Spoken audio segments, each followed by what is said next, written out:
morning. It is primary election day here in Kentucky. Yes, some of the big races on today's ballot include U.S. House and the state legislature. Jim joined us now, as we mentioned, from Jeffersontown High School, where polls are open now officially. Jim, give us an idea of what people need to know before casting their votes. Well, there's going to be a couple of big things that need to be top of mind for everybody, Eric, and that is where you need to go to vote and when you can vote. A lot of those questions, the answers stay the same over a number of years, but it's always good to refresh yourselves on a day like today, primary election day. We're inside the small gym out at Jeffersontown High School, and I'm joined by Ashley Tinius with the Jefferson County Clerk's Office. And Ashley, we have just opened up the polls. People are coming out here. We had a few people already standing in line minutes before. It is election day. It is primary election day.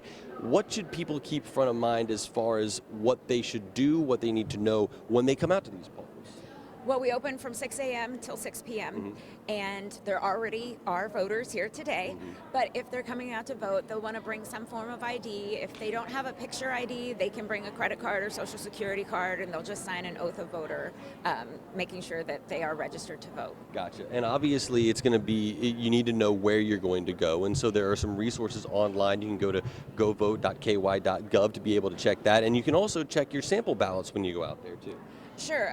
Elections.jeffersoncountyclerk.org is our website, and you would put your address in, and you'll be able to pull up your exact sample ballot and find out who the candidates are on your ballot before you head out to the polls. And that's a really useful tool, especially this year, because we know it is a primary for a presidential election. People know the names that are going to be on that race, but there are plenty of other races that you need to be aware of too.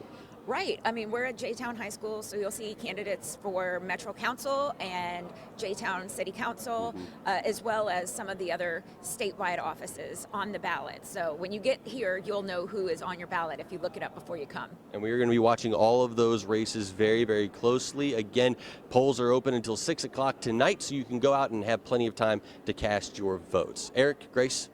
Good information, Jim. Thank you. There are 13 Metro Council seats on the ballot today, including the closely watched race in District 4. That's the district that covers a big swath of downtown and some of the surrounding neighborhoods like Butchertown, Portland, Russell, and Smoketown.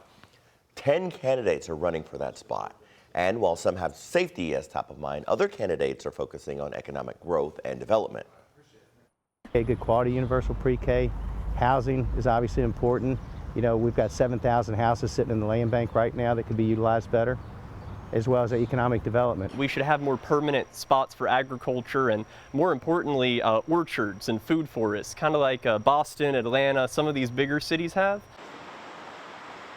District 4 candidate will replace Jacory Arthur after the independent councilman announced that he would not be running for re-election. There's another big Metro Council race going on for the Highlands area. Ben Reno Weber is running to keep his seat as councilperson for District 8.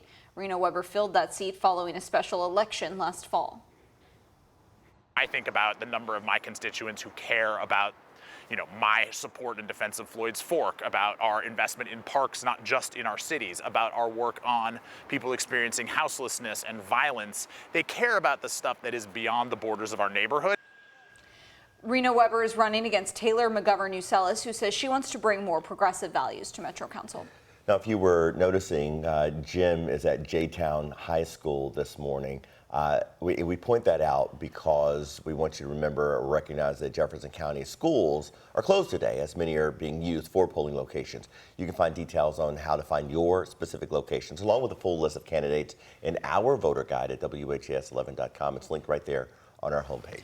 6:06 is your time. New surveillance video shows a startling incident with a Louisville man walking around Frankfort Avenue holding an assault rifle.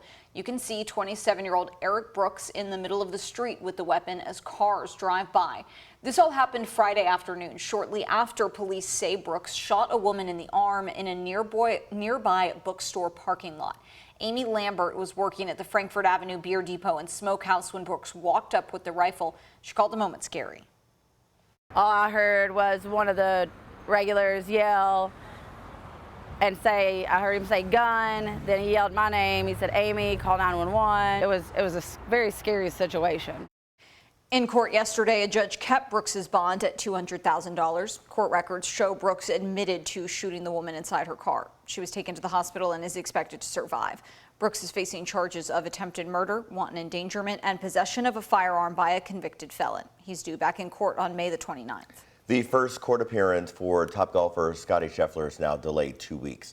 The Jefferson County Attorney's Office says it's now scheduled for June 3rd. Scheffler's attorney, Steve Romine, says the move is because of scheduling conflicts. Now, Scheffler was arrested, as you'll remember, outside Valhalla Golf Club early Friday morning before round 2 of the PGA Championship. Police say he ignored an officer's commands to stop and then dragged the officer with his car. Scheffler and his attorney say it was a misunderstanding. Officers were on the scene investigating the death of John Mills, who was a vendor employee who was hit and killed by a shuttle bus. There's not body camera of that incident, which is something Mayor Craig Greenberg says will be investigated.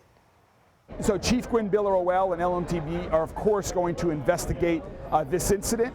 If there are violations of policies that took place, they will be very clear with that, and we will deal with that appropriately. Mayor Greenberg says there is video, though, from a camera across the street that will be released. The county attorney's office says it continues to gather information in the case. If you take the Kennedy Bridge into Louisville, a big heads up here. 3 lanes on the bridge are closed until further notice. Crews closed the lanes yesterday because of a damaged joint. Once engineers assessed it, they decided a bridge contractor will have to make the repairs. Until that's done, the Transportation Cabinet will keep the lanes closed to avoid damaging vehicles. There's already a planned project to replace expansion joints on the bridge, and the Transportation Cabinet is expediting a repair contract.